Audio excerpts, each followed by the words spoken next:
নমস্কার, আমি নয়ন। আপনারা দেখছেন দা লং প্রসেস।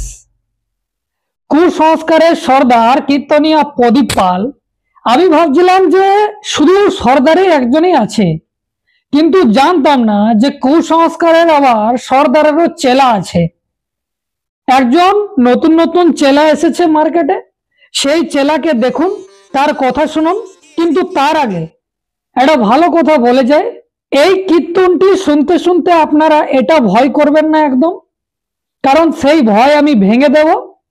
আর এই কুসংস্কারের চেলা অনুপ অধিকারী কীর্তনিয়া, তার হাতে হাঁড়ি ভেঙে দেব। প্রথমে আপনারা শুনুন। স্বামীরা অকালে মৃত্যু কেন বরণ করে? মায়েদের অল্প বয়সে স্বামীরা কেন মারা যায়? স্বামীদের বিপদ হয় কেন? স্বামীরা রোগাগ্রস্ত হয় কেন? শুনে না, বলছে ঋতুশলা চলাকালীন যদি কোনো রমণী রন্ধনশালায় যায়, যদি রন্ধন করে, সেই রন্ধনশালার অন্ন যদি পুরুষ সেবা করে, বলছে সেই পুরুষের পরমায়ু কমে যায়, সেই পুরুষের জীবনে অমঙ্গল হয়, সেই পুরুষের আয়ু কমে গিয়ে অকাল মৃত্যু হবেই হবে। তাহলে কি করবে? যাদের বাড়িতে কেউ নেই তারা কি রান্না করবে না? এটা তো কথা, তাই তো মা? ভক্ত যারা যারা দীক্ষা শিক্ষা নিয়েছে, কেবল তাদের এই পাপটা হয় না মা। কেন? তাদের দেহ তো পবিত্র হয়ে গেছে গঙ্গা জলের মতো, তাদের পাপ পরশ করে না। বলছে অদীক্ষিত মানুষ কি করবে? বলছে তারা রন্ধন করে আগে ভগবানের নাম করে কিছু অন্ন কোনো পশুকে দেবে, তাহলে আর তার সংসারে কোনো ক্ষতি হবে না।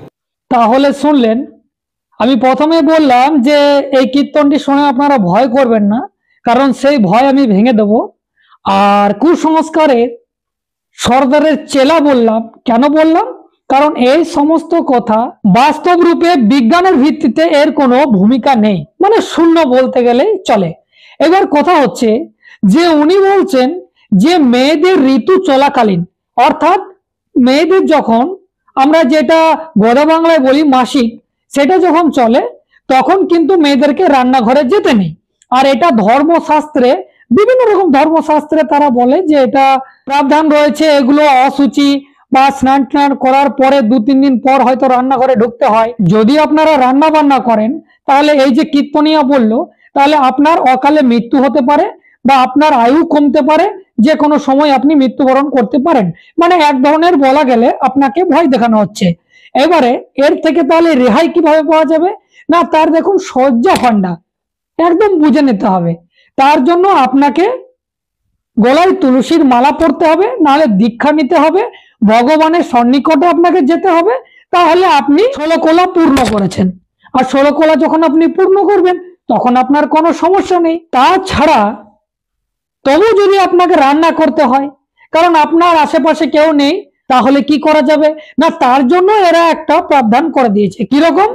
না, রান্না বান্না সব করবেন, কিন্তু তার আগে আপনারা ভগবানের নাম নেবেন, আর সেটা কোনো পশুকে আপনারা প্রথমে খাওয়াবেন, তারপরে আপনার স্বামীকে খেতে দেবেন।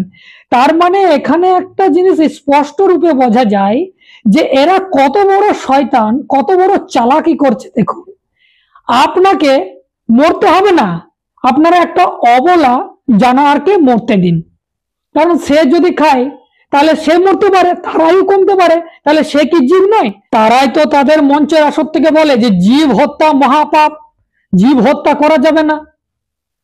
তারপরে গোমাতা, তাকে তো আরোই করা যাবে না। তাহলে যদি আপনি গোমাতাকে খাইয়ে দিন আর সে যদি অকালে মৃত্যু হয়, তাহলে তো সর্বনাশ।